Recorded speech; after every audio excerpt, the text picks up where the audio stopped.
নমস্কাৰ শিক্ষাৰ্থীসকল সকলোকে আকৌ এবাৰ অন্য এটা নতুন ভিডিঅ'লৈ স্বাগতম জনাইছো।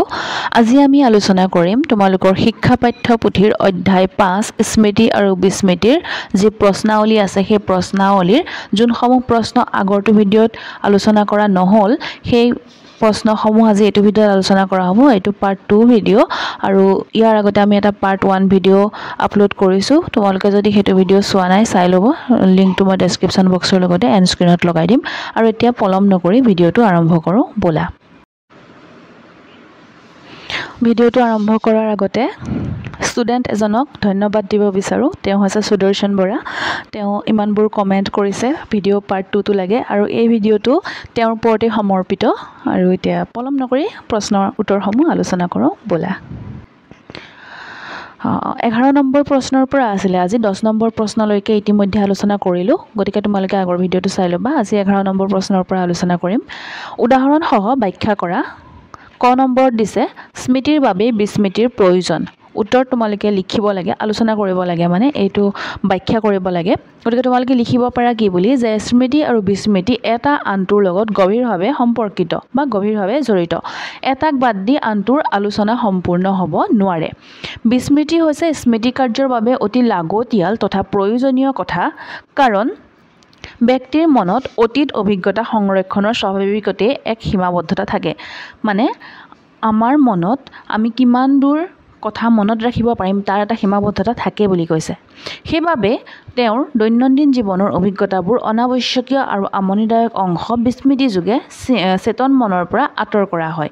সেইবাবে কি হয়, আমাৰ যোনবোৰ মানে আৱশ্যক নোহোৱা যোনবোৰ স্মৃতি থাকে সেই স্মৃতিবোৰক কি কৰা হয়, সেই মানে অভিজ্ঞতাবোৰক কি কৰা হয়, মনৰ পৰা বিস্মৃতি যোগেৰে আঁতৰ কৰা হয়। ইয়াৰ ফলস্বৰূপে নতুন অভিজ্ঞতাত মনত ঠাই দিব পৰা হয়। সকলো পুৰণি অভিজ্ঞতাই ব্যক্তিৰ মনত জুমুৰি থকা হ'লে বৰ্তমান বাস্তৱ সমস্যাসমূহ চিন্তা চৰ্চা কৰাৰ ক্ষেত্ৰত যথেষ্ট অসুবিধাৰ সৃষ্টি হ'লহেঁতেন। গতিকে স্মৃতিৰ দৰে বিস্মৃতিও সকলোৰে বাবে প্ৰয়োজনীয়। আমাক সকলোবোৰ কথা দৰকাৰ নাথাকে, সকলোবোৰ কথা মনত ৰখা আমাৰ প্ৰয়োজনীয় নহয়। গতিকে সেইবাবে বিস্মৃতিৰ প্ৰয়োজন অতি বেছি। ঠিক আছে, আমি পিছৰটো প্ৰশ্ন চাওঁ। খ নম্বৰ তোমালোকক ব্যাখ্যা কৰিব দিছে বিস্মৃতি মনৰ প্ৰতিৰক্ষা কৱচ। উত্তৰ তোমালোকে লিখিব পাৰা বিস্মৃতি আমাৰ বাবে কোনো কোনো ক্ষেত্ৰত অনিষ্টকাৰী যদিও বহু ক্ষেত্ৰত ই আমাৰ বাবে সহায়কাৰী। মনোবিজ্ঞান ফ্ৰয়েডকে আদি কৰি মনোবিজ্ঞান বা মনোবিশ্লেষণকাৰী সকলৰ মতে পাহৰণি হৈছে ব্যক্তিৰ সচেতন মনৰ এক প্ৰতিৰক্ষা ব্যৱস্থা স্বৰূপ।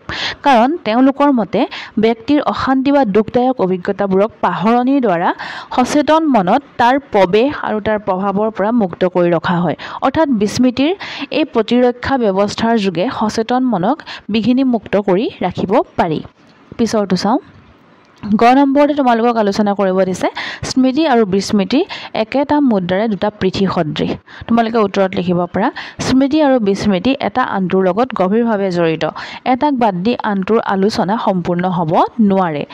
বিস্মৃতিক সাধাৰণভাৱে বিপৰীতধৰ্মী ক্ৰিয়া বুলি গণ্য কৰা হয়। স্মৃতিৰ অৰ্থ অতীতত লাভ কৰা জ্ঞান অভিজ্ঞতা সচেতন মনত পুনঃ স্মৰণ কৰা কাৰ্য।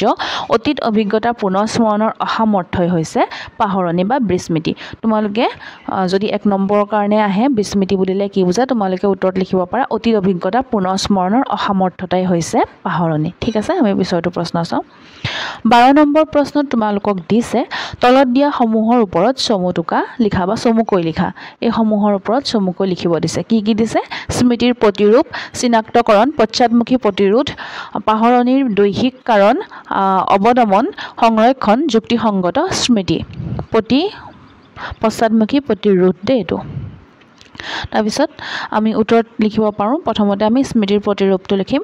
স্মৃতিৰ প্ৰতিৰূপ স্মৃতিৰ নামটো পৰাই অনুমান কৰিব পৰা যায় যে এইবিধ স্মৃতি সম্পূৰ্ণভাৱে মনত সঞ্চিত প্ৰতিৰূপৰ ওপৰত নিৰ্ভৰশীল।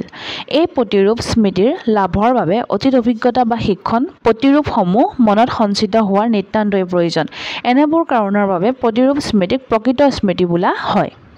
ইয়াৰ পিছত পশ্চাদমুখী প্ৰতিৰোধ। পশ্চাদমুখী প্ৰতিৰোধ হৈছে পাহৰণিৰ এক মানসিক কাৰণ। ঠিক আছে, সৰহসংখ্যক ব্যক্তিৰ ক্ষেত্ৰতে ই পৰিলক্ষিত হয়। পশ্চাদমুখী প্ৰতিৰোধ হৈছে এটা মানসিক কাৰণ।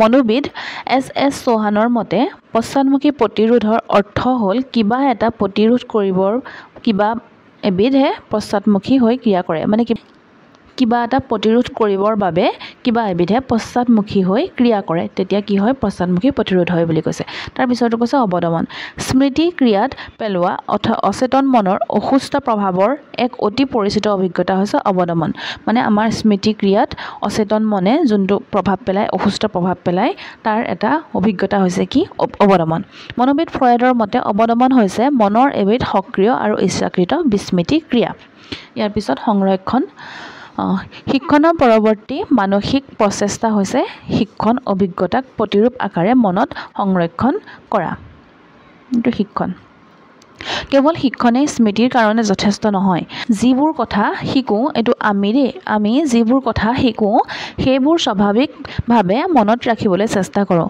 শিক্ষণ অভিজ্ঞতাৰ যিবোৰ কথাই মনত ৰেখাপাত কৰে তাক সংৰক্ষণ কৰি ৰখা হয় মনত থকা সংৰক্ষণ ক্ষমতাইহে ব্যক্তিৰ মানসিক বিকাশ সম্ভৱ কৰি তুলিছে ইয়াৰ পিছত যুক্তিসংগত স্মৃতি এইবিধ এক উন্নত ধৰণৰ স্মৃতি কাৰণ ই যান্ত্ৰিক পুনৰাবৃত্তিৰ দ্বাৰা গঠিত নহয় পুনৰাবৃত্তিৰ বিপৰীতে ইয়াৰ নিজৰ বৌদ্ধিক ক্ষমতা যুক্তি তৰ্ক বিশ্লেষণ ক্ষমতা আদি প্ৰয়োগে শিক্ষণ বা অভিজ্ঞতাৰ চাপ সংৰক্ষণ কৰি স্মৃতি লাভৰ চেষ্টা কৰা হয় আমি পিছৰটো প্ৰশ্ন চাওঁ 13 নম্বৰ প্ৰশ্নটো তোমালোকক সুধিছে তলত দিয়া উক্তিসমূহৰ বিপৰীতে হয় বা নহয় বুলি উত্তৰত লিখা বা উত্তৰ দিয়া প্ৰথমটো সুধিছে স্মৃতি অতীত অভিজ্ঞতাৰ পুনৰুদ্ধাৰ কাৰ্য এটোটো হয় গতিকে হয় বুলি লিখিব লাগিব ভাল স্মৃতি বা প্ৰতিৰূপ গঠনৰ প্ৰয়োজন নাই আছে সেইকাৰণে এটো নহয় হ'ব তাৰ পিছত পশ্চাদমুখী প্ৰতিৰোধ বিস্মৃতিৰ এক প্ৰধান দৈহিক কাৰণ এটো শুদ্ধ প্ৰতিৰূপ নহয় প্ৰতিৰোধ ইয়াৰ পিছত অতীত অভিজ্ঞতা পুনঃস্মৰণ অসামৰ্থতাই হৈছে বিস্মৃতি হয়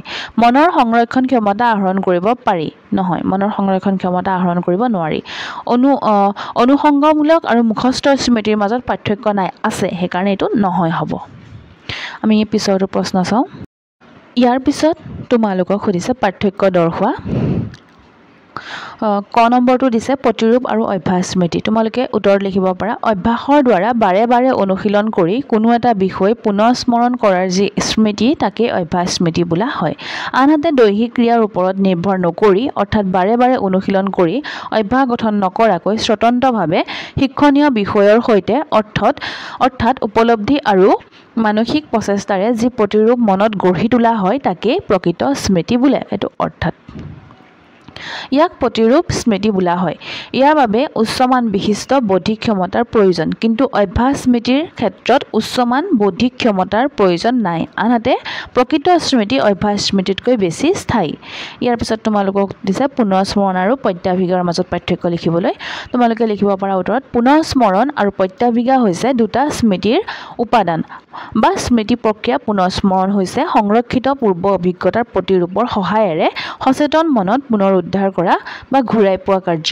আহৰণ কৰা অভিজ্ঞতাসমূহ ভালদৰে সংৰক্ষণ কৰিলে পুনঃস্মৰণ কাৰ্যত অধিক সুবিধা হয় ইয়াৰ পিছত দীৰ্ঘকালীন আৰু তৎকালীন স্মৃতিৰ ওপৰত লিখিব দিছে পাৰ্থক্য তোমালোকে উত্তৰত লিখিব পাৰা দীৰ্ঘকালীন স্মৃতি হ'ল আটাইতকৈ উপযোগী স্মৃতি অতীতৰ অভিজ্ঞতাক বহুদিন বিৰতিৰ পিছত প্ৰয়োজন মতে তাক পুনঃস্মৰণ কৰিব পৰা যি মানসিক ক্ষমতা তাকে দীৰ্ঘকালীন স্মৃতি বোলে উদাহৰণস্বৰূপে এজন বয়স্ক লোকে যেতিয়া লৰালি কালত কোনো ঘটনা মনত পেলায় সেয়া হ'ল দীৰ্ঘকালীন স্মৃতি তৎকালীন স্মৃতিৰ তুলনাত দীৰ্ঘকালীন স্মৃতি অধিক স্থায়ী প্ৰকৃতিৰ আনহাতে তৎকালীন স্মৃতিৰ ক্ষেত্ৰত সময়ৰ যথেষ্ট ব্যৱধান কম কিবা এটা কাম শিকা বা অভিজ্ঞতা লাভৰ পাছত তৎক্ষণাতে যেতিয়া স্মৃতিৰ প্ৰয়োগ কৰিবলগীয়া হয় তেনে স্মৃতিক তৎকালীন স্মৃতি বোলা হয় ছাত্ৰ ছাত্ৰীয়ে প্ৰায় পৰীক্ষাৰ আগত খুব কষ্টৰে অধ্যয়ন কৰে আৰু তাকে পৰীক্ষাত পুনৰ উত্থাপন কৰে এইটো হৈছে তৎকালীন স্মৃতি কিন্তু এই স্মৃতি স্থায়ী নহয় পৰীক্ষা যোৱাৰ পিছত যদি সেইখিনি প্ৰশ্ন সোধা হয় মনত থাকেনে তোমালোকৰ ইয়াৰ পিছত সুধিছে মুখস্থ স্মৃতি আৰু যুক্তিসংগত স্মৃতি